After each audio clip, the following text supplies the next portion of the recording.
نحمده ونصلي على رسوله الكريم أما بعد فأعوذ بالله من الشيطان الرجيم بسم الله الرحمن الرحيم نحن نقص عليك أحسن القصص بما أوحينا إليك هذا القرآن وإن كنت من قبله لمن الغافلين صدق الله العظيم رب اشرح لي صدري ويسر لي أمري واحلل عقدة من لساني يفقهوا قولي আল্লাহ রাব্বুল ইজ্জা ওয়া জালালের দরবারে শুকরিয়া জ্ঞাপন করছি যে আল্লাহ তাআলা আজকে আমাদেরকে মালয়েশিয়ার রাজধানী কুয়ালালামপুরের হোটেল ইন্টারকন্টিনেন্টাল বলরুমে বাংলাদেশি ইয়াং বিজনেস কমিউনিটি মালয়েশিয়ার আয়োজনে ইফতার প্রোগ্রাম 2023-এ খুব বরকতময় একটি সময়ে একত্রিত হওয়ার সুযোগ করে দিয়েছেন। আমরা পড়ছি কালিমাতুশ শুকর আলহামদুলিল্লাহ। আমাদের এই বসাকে শোনাকে আল্লাহ তাআলা আমাদের নাজাতে ওসিলা করেছেন। মোস্ট রিসেন্টলি আমার একটা বই পাবলিশ হয়েছে, আপনারা শুনে থাকবেন। আমার প্রথম বইটা ছিল মেসেজ, দ্বিতীয় বইয়ের নাম হচ্ছে আহ্বান, আমার 3 নম্বর বই হচ্ছে রিফ্লেকশন ফ্রম সূরা ইউসুফ। সূরা ইউসুফ থেকে আমরা কি কি শিক্ষা পাই, লেসন পাই। তো আমি ভাবলাম যে ওয়াই নট এই বইটার একটা রিভিউ এখানে শেয়ার করি, যেহেতু কোরআনের একটা চ্যাপ্টার, একজন নবীর নামে একটা চ্যাপ্টার বা সূরা ডেডিকেট করা হয়েছে, 12 নম্বর সূরাতে ইউসুফ। তো আমি প্ল্যান করেছি যে কিছু রিফ্লেকশন বা কিছু কি লেসন শেয়ার করব। আমি আমার বইতে 35 থেকে 40টা লেসন শেয়ার করেছি। তো আজকের সংক্ষিপ্ত সময়ে সেটা হবে না, আমি হয়তো 7 থেকে 10টা লেসন শেয়ার করতে পারবো এখানে, যদি আপনারা আমাকে অ্যালাউ করেন আর কি, ইনশাআল্লাহ বিইذنিল্লাহ। তো 7টা আমি লেসন শেয়ার করবো ইনশাআল্লাহ বিইذنিল্লাহ। প্রথম কথা হচ্ছে যে আয়াতটা দিয়ে শুরু করেছি। আল্লাহ তাআলা বলছেন নাহনু নাকুসু আলাইকা আহসানাল কসাসি বিমা আওহাইনা ইলাইকা হাদাল কুরআন ওয়া ইন কুনতা মিন ক্বাবলিহি লামিনাল গাফিলিন। নবী হে, আমি কোরআন থেকে ওহীর মাধ্যমে, ওহী হচ্ছে সিক্রেট মেসেজ, এই সিক্রেট মেসেজের মাধ্যমে আপনাকে সবচেয়ে শ্রেষ্ঠতম একটা গল্প শোনাচ্ছি। সূরা ইউসুফ হচ্ছে কোরআনের সবচেয়ে শ্রেষ্ঠতম গল্প। এই পৃথিবীতে যত গল্প হতে পারে, আপনারা রবীন্দ্রনাথ পড়েছেন, আপনারা বঙ্কিমচন্দ্র চট্টোপাধ্যায় পড়েছেন, আপনারা কেউ শেক্সপিয়ার পড়েছেন, আপনারা গোটা বিশ্বের বড় বড় সাহিত্যিকদের বই পড়েছেন। যত সাহিত্য হতে পারে, যত স্টোরি হতে পারে, যত গল্প হতে পারে, এমনকি কোরআনের অন্যান্য গল্পগুলোর চেয়েও এটা শ্রেষ্ঠ, অনন্য, অনবদ্য, আনপ্যারাল। একটা গল্প যে কত নান্দনিক হতে পারে, একটা গল্প কত জীবন্ত হয়ে মানুষের চোখে ধরা পড়তে পারে, সেটা আল্লাহ তাআলা শব্দের, আরবি শব্দের বুননে, ভাষার প্রাঞ্জলতা এই সূরাতে ফুটিয়ে তুলেছেন। এত সুন্দর একটা গল্প আল্লাহ তাআলা বলছেন আহসানুল কসাস, মানে সবচাইতে শ্রেষ্ঠ গল্প নবী হে আপনাকে শোনাচ্ছি। গল্পকে আরবিতে বলে কিসসা, এর প্লুরাল হচ্ছে কসাস। তো কিসসা বললেই মনে করবেন না যে এটা খারাপ জিনিস। অনেকে বলে আরে উনি তো কোরআন হাদিস দিয়ে কিছু বলে না, খালি কিচ্ছা বলে। কিসসা কিন্তু কোরআনে এসেছে, অনেক নবীর কসাস কোরআনে এসেছে। তো সেটা যদি কোরআন থেকে কিচ্ছা হয় বা ঘটনা হয়, স্টোরি টেলিং হয়, দ্যাটস গুড, অ্যাপ্রিশিয়েটেড, রেকমেন্ডেড। তো আল্লাহ গল্প কেন বললেন কোরআনে, এবং শ্রেষ্ঠ গল্প করে আল্লাহ তাআলা স্টেটমেন্ট দিলেন আহসানুল কসাস, সবচেয়ে শ্রেষ্ঠ গল্প ইউসুফের গল্প। কারণ কি? কারণ গল্প মানুষকে আকৃষ্ট করে। গল্প মানুষকে কি করে? আকৃষ্ট করে। অনেক সময় দেখা যায় যে আমরা যখন তাত্ত্বিক কথা বলি, মানুষ হাই তোলে, কেউ এদিক সেদিক তাকায়, একটু ঝিমুনি ঝিমুনি ভাব। যখন ঘটনা বলি, একটা গল্প যখন শুরু করি, তখন একেবারে নড়ে চড়ে বসে সবাই, কি হইল দেখি, শেষ পর্যন্ত কোথায় যে ঠেকে। তো এই জন্য আল্লাহ তাআলা মাঝে মাঝে আমাদেরকে গল্প শুনিয়েছেন। ইহুদিদের কাছ থেকে, মদিনা ইহুদিদের কাছ থেকে একটা প্রশ্ন শিখে আসছিল কুরাইশরা। ওই প্রশ্নটা রাসূল সাল্লাল্লাহু আলাইহি ওয়াসাল্লাম করেছিল যে বনি ইসরাইলের, হে মুহাম্মদ, বনি ইসরাইলের লোকেরা তো থাকতো কানান, মানে প্যালেস্টাইনে। তো বনি ইসরাইল মিশরে আসলো কিভাবে? তুমি যদি সত্য নবী হও বলো। আবার কেউ কেউ বলেছিল যে ইউসুফ আলাইহিস সালাম, ইয়াকুব আলাইহিস সালাম, ওনারা থাকতো প্যালেস্টাইনে, ওনারা মিশরে আসলো কি করে বলো। আবার সাহাবারা মাঝে মাঝে মক্কায় বলতেন, ইয়া রাসূলুল্লাহ, শুধু জান্নাত জাহান্নামের আয়াত, আখিরাতের আয়াত, তাওহীদ শিরকের আয়াত, এগুলো আমাদেরকে বলা হয়, কোনো ঘটনা কোরআনে বলা হয় না কেন? আমাদেরকে যদি একটা ঘটনা শোনাতেন, আমরা ইন্সপায়ার হতাম। এই চাহিদা, এই প্রশ্নগুলোর আলোকে আল্লাহ তাআলা অ্যান্সার হিসেবে সূরা ইউসুফকে নাযিল করেছেন। তাহলে শোনো, আহসানুল কসাস, একটা গল্প কত মাধুর্যময় হতে পারে শোনো। এবং এর মধ্যে দিয়ে আল্লাহ তাআলা বলেছেন বনি ইসরাইল কিভাবে প্যালেস্টাইন থেকে ইজিপ্টে মাইগ্রেট করলেন। এভাবে অনেক নবীদের ঘটনা আল্লাহ তাআলা কোরআনে আমাদেরকে শুনিয়েছেন। আল্লাহ তাআলা বলছেন রুসুলান ক্বাদ ক্বাসাসনাহুম আলাইকা মিন ক্বাবলু ওয়া রুসুলান লাম নাকসুসহুম অনেক নবীর ঘটনা হে নবী আপনাকে আমি শুনিয়েছি, আবার অনেক নবীর ঘটনা আমি শোনাইনি। তো যেগুলো আমি শুনিয়েছি এগুলো আবার আপনি আপনার উম্মতদেরকে শোনান। ফাকসুসিল কসাসা লাআল্লাহুম ইয়াতাফাক্কারুন। আপনি এই কিচ্ছাগুলো, ঘটনাগুলো আপনার উম্মতকে শোনান, যাতে করে তারা চিন্তাশীল হতে পারে। তাহলে এটা হচ্ছে ইন্ট্রোডাক্টরি ডিসকাশন, প্রাথমিক কথা, যে গল্প মানুষকে আকৃষ্ট করতে পারে, এজন্য গল্প মানুষের মনে দাগ কাটে, এবং একটা গল্প কত পাওয়ারফুল হতে পারে, নান্দনিক হতে পারে, এটা এই সূরার মধ্য দিয়ে আল্লাহ তাআলা আমাদেরকে বুঝিয়েছেন। আমরা কিন্তু প্রায় মহামানবদের গল্প শুনাই, সফল মানুষদের গল্প শুনাই। মিডিয়াতে মাঝে মাঝে দেখবেন যে কিছু প্রোগ্রাম করে যে সফল মানুষদের গল্প। তো গল্পগুলো কেন বলে? তাদের সফলতার গল্প শুনলে নিজেরও সফল হতে মনে চায়, মানুষ মোটিভেটেড হয় সফল মানুষের স্টোরি শুনলে। এখানে আপনারা অনেক ব্যবসায়ী আছেন, জীবনের শুরুটা ছিল অনেক কষ্টের, তাই না? একটা সময় পাড়ি দিয়ে এখন very big business magnate Kuala Lumpur, মাশাআল্লাহ, অনেক বড় ব্যবসায়ী। তা আপনার হিস্ট্রিটা যদি আমাদের সাথে শেয়ার করেন, গল্পটা যদি বলেন, তখন আমরা অনুপ্রাণিত হব। এজন্য আল্লাহ তাআলা কোরআনে আমাদেরকে গল্প শোনান। তো এই সূরা থেকে আমরা কি কি শিখি? প্রথম যে লেসনটা আমরা শিখি সেটা হচ্ছে, যেহেতু আমি একেবারে ক্রিম লেসনগুলো আপনাদের সামনে আনবো, পুরো সূরাটা কভার করা তো সম্ভব হবে না। প্রথম লেসন হচ্ছে সূরা ইউসুফ থেকে, যে স্বপ্ন কারোর সাথে শেয়ার করতে নেই।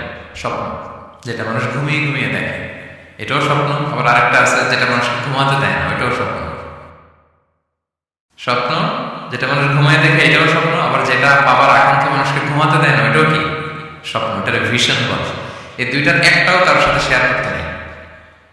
ঘুমের স্বপ্ন শেয়ার করবেন না, আর আপনার যে লং ভিশন ওটাও শেয়ার করবেন না কারোর সাথে। এটা হচ্ছে প্রথম লেসন, স্বপ্ন শেয়ার করতে নেই। ছোট্ট ইউসুফ আলাইহিস সালাম স্বপ্ন দেখলেন 11টা তারা, চাঁদ, সূর্য নাকি সেজদা করতেছে।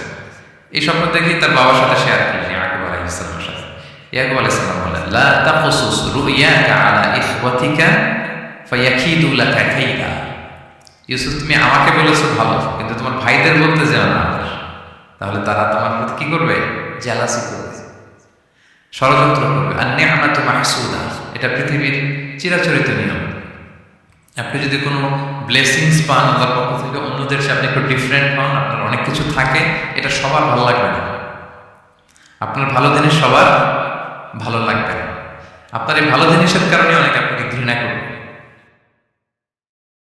সো স্পেশালি যদি কোনো ভালো স্বপ্ন দেখেন, এট দ্য সেম টাইম খারাপ স্বপ্ন যদি দেখেন, এটা আপনি শেয়ার করবেন না কারোর সাথে। কারণ স্বপ্ন এটা কেবলমাত্র মন মস্তিষ্ক প্রসূত কোনো বিষয় না। মুমিন জীবনে এটা অনেক অর্থবহ। মাঝে মাঝে স্বপ্নের মাধ্যমে আল্লাহ মানুষকে বার্তা দেয়, ইলহাম পাঠায় স্বপ্নের মধ্য দিয়ে। এজন্য বিজ্ঞ, প্রাজ্ঞ, শুভাকাঙ্ক্ষী কাউকে শেয়ার করা হয়। যার জ্ঞান নেই বা ব্যক্তিগত জীবনে পাপী, ভালো মানুষ নয় বা হিংসুক টাইপের, এদের কাউকে আপনার কখনো স্বপ্ন শেয়ার করবেন না। ভালো স্বপ্ন দেখলে শুকরিয়া করবেন, আল্লাহ আলহামদুলিল্লাহ, আল্লাহ কবুল করুন। খারাপ স্বপ্ন দেখলে পানা চাবেন আল্লাহ কাছে। সুনানে তিরমিজিতে একটা বাব আছে, একটা চ্যাপ্টার, বাব লা তাকুসুর রুইয়া ইল্লা আলা আলিম আও নাসিহ। ভালো আলেম অথবা শুভাকাঙ্ক্ষী ছাড়া স্বপ্ন কাউকে বলতে যেও না, এই অনুচ্ছেদের নাম। এরপর এর কারণটা কি? কারণটা হচ্ছে ফাইন্না রুইয়া তাফাউ আলা মা তুআব্বার। স্বপ্নের ব্যাখ্যা যেমনটা করা হয় তেমনটাই হয়। আপনি একটা স্বপ্ন দেখলেন, একজনকে একটা বললেন, সে হুট করে একটা ব্যাখ্যা দিয়ে দিল, ওইটাই হয়ে যাবে। এটা আপনার জন্য ভয়ঙ্কর হয়ে যেতে পারে। লা ইউহাদ্দিসু বিহা ইল্লা লাবিবান আও হাবিবা। আপনার শুভাকাঙ্ক্ষী, আপনার বন্ধু, আপনার ভালো চায়, এদেরকে বলতে পারে। কিন্তু যার এই ব্যাপারে জ্ঞান নেই, হুটহাট করে ব্যাখ্যা করবে, এরকম কাউকে বলা যাবে না। কারণ যেমন ব্যাখ্যা করা হবে তেমনটা হবে। ইউসুফ আলাইহিস সালাম ভালো স্বপ্নের ব্যাখ্যা জানতেন, ইয়াকুব আলাইহিস সালাম ভালো স্বপ্নের ব্যাখ্যা জানতেন, আল্লাহ রাসূল সাল্লাল্লাহু আলাইহি ওয়াসাল্লাম ভালো স্বপ্নের ব্যাখ্যা জানতেন। আবু বকর রাদিয়াল্লাহু তাআলা আনহু সাহাবীদের মধ্যে সবচেয়ে ভালো স্বপ্নের ব্যাখ্যা জানতেন।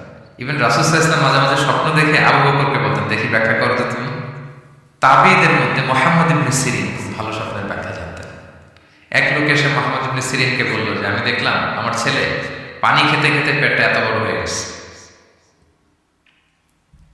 এই একই স্বপ্ন আরেকটা লোক দেখল, দেখে এক মূর্খের কাছে জিজ্ঞেস করলো। সে বলল, সর্বনাশ, এত বড় পেট হয়ে গেছে, তোমার ছেলে তো মারা যাবে। ঠিকই কয়েকদিন পরে ছেলেটা মারা গেল। আর একই স্বপ্ন দেখে এই লোক মোহাম্মদ ইবনে সিরিনকে জিজ্ঞেস করেছেন, উনি বলেছেন যে তোমার ছেলে তো অনেক বড় আলেম হবে। ঠিক তাই হয়েছে, ওই ছেলে অনেক বড় আলেম হয়েছে।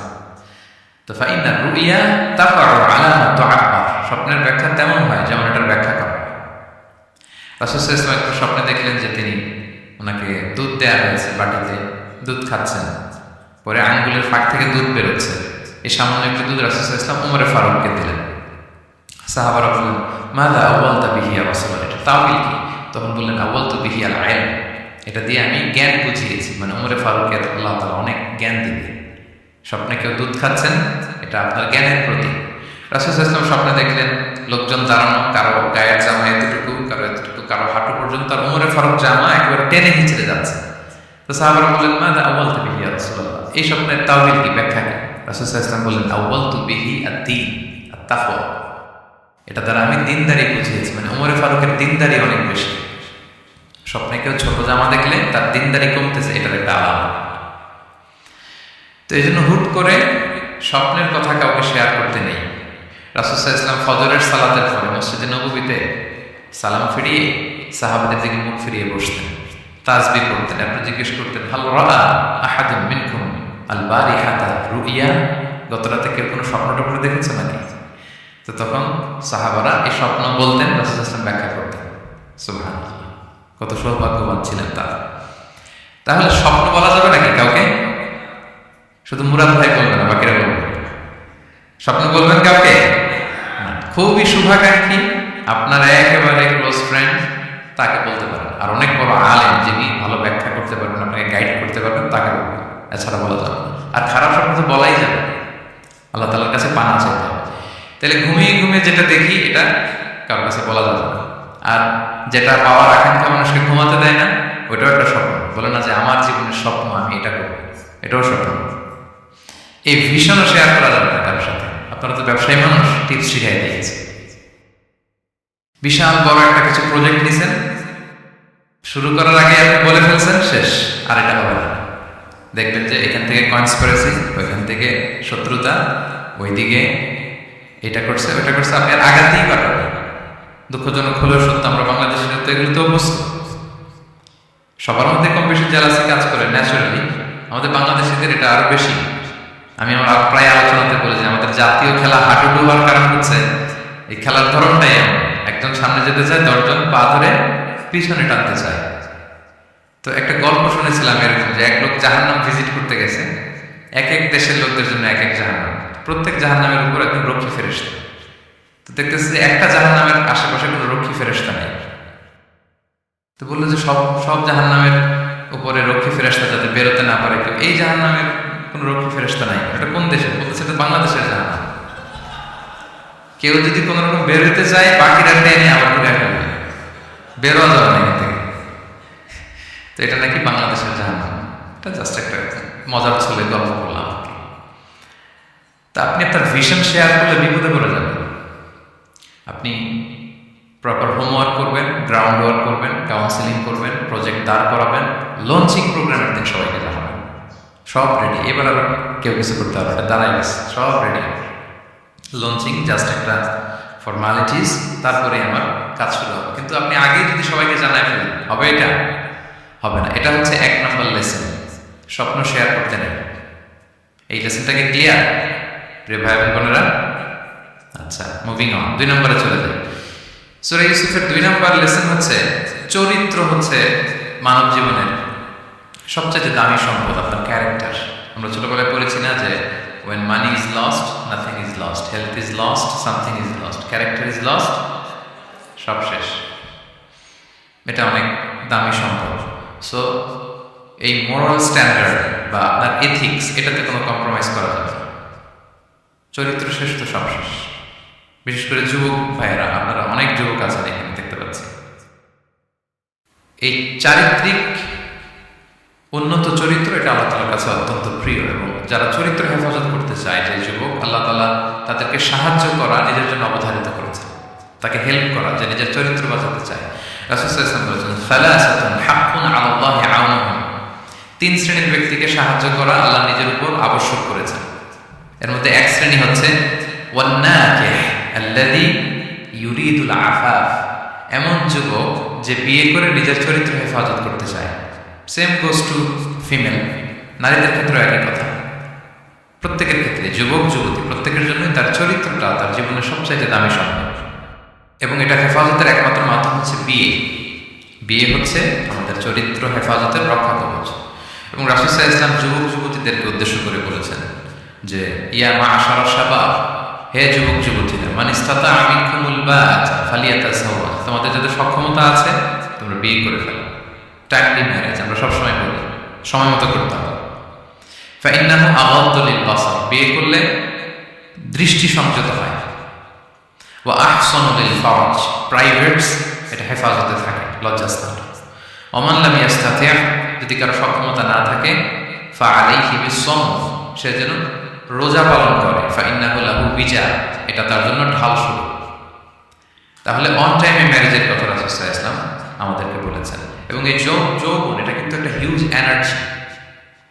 ইয়থ, আমাদের নাম তো দিয়েছেন কি Bangladeshi young business community Malaysia presents. তো আপনারা হচ্ছেন সবাই এখানে যুবক, তাগড়া যুবক।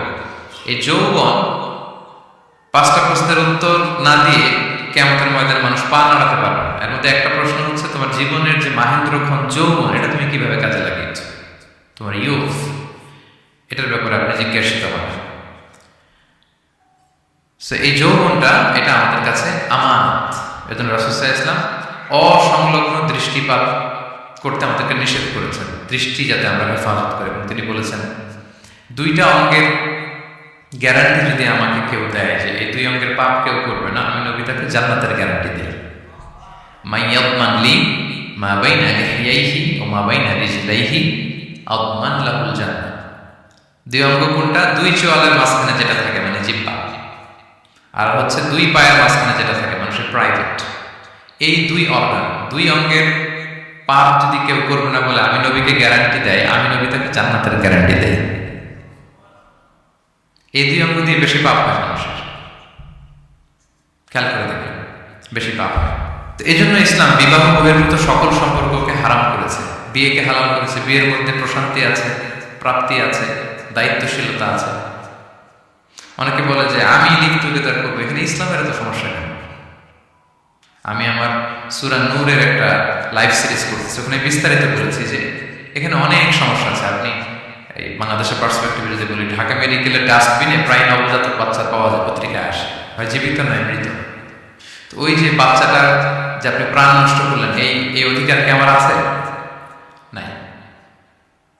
কারো প্রাণ হরণের অধিকার তো আমার নেই। আরে বাচ্চাটা যদি জীবিত থাকে, এবার তার লাইফটা দেখেন কিরকম, কত হ্যাসেল। তার কোনো হিস্ট্রি নাই, তার হিস্ট্রি ইজ মিসিং। তার বাবা নাই, তার মা নাই। আমাদের প্রত্যেকের বাবা মা আছে, আমাদের একটা জেনেটিক্যাল ইনহেরিটেন্স আছে। আমার 14 পুরুষের জেনেটিক্যাল অ্যাট্রিবিউটস নিয়ে আমি বড় হয়েছি, আমার হিস্ট্রি আছে, তার হিস্ট্রি মিসিং। আর ইসলাম লিনিয়েজ মানে বংশকে প্রিজার্ভ করাকে খুব গুরুত্ব দেয়, এটা জরুরি। আমি একটা মেয়েকে বিয়ে করবো, ওর বাবাকে দাদাকে না জানলে আমি কিভাবে বুঝবো যে তার হিস্ট্রি কি? একটা ছেলেকে কেউ বিয়ে করবে, তার বাপ দাদা 14 পুরুষ হিস্ট্রি না জানলে, তার গ্রাম নাই, তার নাম নাই, তার পরিচয় নাই। তো এই জন্য ব্যাপারটা যত সহজে আমরা বলি যে লিভ টুগেদার করলে অন্যের সমস্যা কি? মিউচুয়াল কনসেন্ট তো আছে, পারস্পরিক সম্মতির ভিত্তিতে রিলেশন হলে সমস্যা কোথায়? এইখানে সমস্যা। লিনিয়েজ প্রিজার্ভ করা যায়, তার রাইটস ভায়োলেট হয়। ছোট্ট ছেলে মেয়েরা তাদের মায়ের আদর পাবে, বাবার আদর পাবে, এটা তার অধিকার না? তো যে ছেলেটা ডাস্টবিনে পড়ে রইল, লেটস সে কোনো অরফ্যান হাউস তাকে নিয়ে আসলো, এতিমখানা, তো সে কি বাবা মায়ের আদরটা পায়? এই ছোট্ট ছেলে নিজের জামা নিজে ধরে, নিজের কাপড় চোপড় নিজে গোছায়, তার বাবা নাই, মা নাই। সে বাইরে বেরোলে দেখে অন্যান্য বাচ্চাদেরকে মা বাবা কত আদর করে, তার হিস্ট্রি সে জানে। তো কত বড় অপরাধ আপনি করছেন দেখছেন? এই জন্য বিবাহ বহির্ভূত সকল সম্পর্ককে ইসলাম হারাম ঘোষণা করে। বিয়েকে ইসলাম বৈধ করেছে। প্রশান্তি আছে, দায়িত্বশীলতা আছে, সামাজিকতা আছে, সভ্যতা বিনির্মাণের একটা স্ট্রাকচার্ড সিস্টেম আছে। এজন্য বিয়ে বহির্ভূত সম্পর্ক হারাম। আপনারা জানেন যে সুন্দরী জুলাইখা ইউসুফ আলাইহিস সালামকে পাপের প্রস্তাব দিয়েছিল, নিষিদ্ধ প্রেমের প্রস্তাব দিয়েছিল। 7টা দরজা বন্ধ করে ওয়াগাল্লাকাতিল আবওয়াবা ওয়া ক্বালাত হাইতা লাক, 7 দরজা লক করে বলেছিল এসো। আর তখন ইউসুফ আলাইহিস সালাম যে শব্দটা উচ্চারণ করেছিলেন এটা গোটা বিশ্বের যুবকদের জন্য একটা মহৌষধ। তিনি বলেছিলেন মাআযাল্লাহ, যেটা আমরা বলে অভ্যস্ত, আমরা বলি নাউযু বিল্লাহ, সেম থিং, একই জিনিস। আল্লাহ আমি তোমার কাছে পানাহ চাই। এরকম ইনবক্সে যদি প্রস্তাব আসে, এরকম মেসেজ যদি আসে, পাপের কোনো হাতছানি যদি আসে, আমরা সাথে সাথে কি বলবো? মাআযাল্লাহ। কি বলবো? মাআযাল্লাহ, আল্লাহ এই পাপ থেকে আমি বাঁচতে চাই, আল্লাহ আমি পানাহ চাই। এবং পরে ইউসুফ আলাইহিস সালামকে সে বলেছিল তুমি যদি মেনে না নাও তোমাকে জেলে বন্দী করা হবে, জেলেই পাঠানো হবে। তিনি বলেছিলেন ক্বালা রাব্বিস সিজনু আহাব্বু ইলাইয়া মিম্মা ইয়াদউনানি ইলাইহি, আল্লাহ যে পাপের দিকে তারা আমায় ডাকে তার চেয়ে জেলখানা আমার জন্য ভালো। তিনি কারাবরণ করেছিলেন, চরিত্র হেফাজতের জন্য কারাবরণ করেছিলেন। তো এই যে বিশুদ্ধ চিত্ত, এই যে চারিত্রিক দৃঢ়তার আর্কিটাইপ, এই ইউসুফ আলাইহিস সালামের এই গল্প গোটা বিশ্বের সকল নওজওয়ানদের জন্য এটা প্রেরণার বাতি, এটা আমাদের জন্য লেসন, ইজ আওয়ার আইকন। তো 2 নম্বর পয়েন্টটা ছিল চরিত্র আমাদের জীবনের সবচেয়ে দামি সম্পদ। প্রিয় ভাই বোনেরা, আমরা সব ছাড়লেও আমাদের চরিত্রের জন্য আমরা নষ্ট না করি। এই পয়েন্টটা ক্লিয়ার সবার কাছে? আচ্ছা, মুভিং অন। 3 নম্বর পয়েন্ট হচ্ছে যারা জীবনে সফল হয়, সফল লোকেরা তারা কখনো কোনো অজুহাত দেয় না বা অজুহাত খোঁজে না। সফল লোকেরা দেখবেন যে এক্সকিউজ দেয় না। এক্সকিউজ আমাদের, এটা নাই, এটা হয় নাই, ওইটা হয় নাই, আমার ক্যাপিটাল নাই এজন্য ব্যবসা করতে পারি না, আমার মামা খালু নাই এজন্য চাকরি হয় না, দেশে এই সমস্যা এজন্য আমি দাঁড়াতে পারি না। এগুলো কাদের কথা বলেন তো? ব্যর্থতার কথা। যারা সাকসেসফুল ইন দেয়ার ক্যারিয়ার, জীবনে যারা সফল, এরা কখনো কি দেয় না? এক্সকিউজ দেয় না, অজুহাত দেয় না। They create their own path, they create their own space. তারা তাদের নিজেদের রাস্তা গড়ে নেয়। রাস্তা আপনাকে কেউ করে দিয়ে যাবে না, আপনার রাস্তাটা আপনাকে করতে হবে। তো এই যে অজুহাত দেয় না, সামনে শুধু আগায়, ইউসুফ আলাইহিস সালাম এক্ষেত্রে আমাদের জন্য আদর্শ। আপনি একটু খেয়াল করে দেখেন, এই যে আমাদের মধ্যে এত হতাশা, এটা নাই ওইটা নাই, এত হতাশা, হতাশ হওয়ার মতো কি ছিল না ইউসুফ আলাইহিস সালামের জীবনে? বলেন, হতাশাগ্রস্ত হওয়ার মতো কি ছিল না? আপনার জীবনে সব ছিল। হতাশ হওয়ার জন্য, হাল ছেড়ে দেওয়ার জন্য যা যা দরকার সব ছিল। ছোটবেলায় ভাইদের ষড়যন্ত্র, অনেকে পিটিয়ে মেরে আহত করে কুয়ার মধ্যে ফেলে দেওয়া হয়েছে, অন্ধকার কুয়া, ছোট্ট বাচ্চা। সেখান থেকে এক ক্যারাভান কাফেলা এসে ওনাকে নিয়ে মিশরে বিক্রি করে দিল, দাস কেনা বেচার বাজারে। কৃতদাস, উনি এখন কৃতদাস। আর আমাদের মতো স্বাধীন মুক্ত মানুষ নন, কৃতদাস হিসেবে বিক্রি করে দেওয়া হয়, সার্ভেন্ট। আজিজে মেসরের ওখানে যে উনি কৃতদাস হিসেবে জীবনযাপন শুরু করলেন, নারীর ছলনায় এখানে ফিতনার সম্মুখীন হলেন, কারাবরণ করলেন। হতাশ হওয়ার মতো কি ছিল না? বলেন, সব ছিল। উনি তো হাল ছেড়ে দিলে, ইউসুফ আলাইহিস সালামের সবার আগে হাল ছেড়ে দেওয়ার কথা ছিল। কুয়ার মধ্যে যখন পড়ছে, খালাস, আমি শেষ, আমার তো জীবনে আর কোনো আলো নাই। দাস কেনা বেচার বাজার যখন বিক্রি, তখনই তো হাল ছেড়ে দেয়, আমার জীবন তো শেষ, মুক্ত জীবন তো আর নাই। জুলাইখা যখন অত্যাচার করতেছিল, তখনই হাল ছেড়ে দেওয়ার মতো ছিল। জেলখানায় মোর দেন আ ডেকেড, 12 বছর জেলখানায় ছিল, মানে মোর দেন 10 ইয়ার্স, 10 বছরের বেশি। তো তারপরেও তিনি কি করেন নাই? অজুহাত দেয় নাই। ধৈর্যের সাথে, সাহসিকতার সাথে একটার পর একটা পথ পরিক্রমা তিনি পাড়ি দিয়েছেন।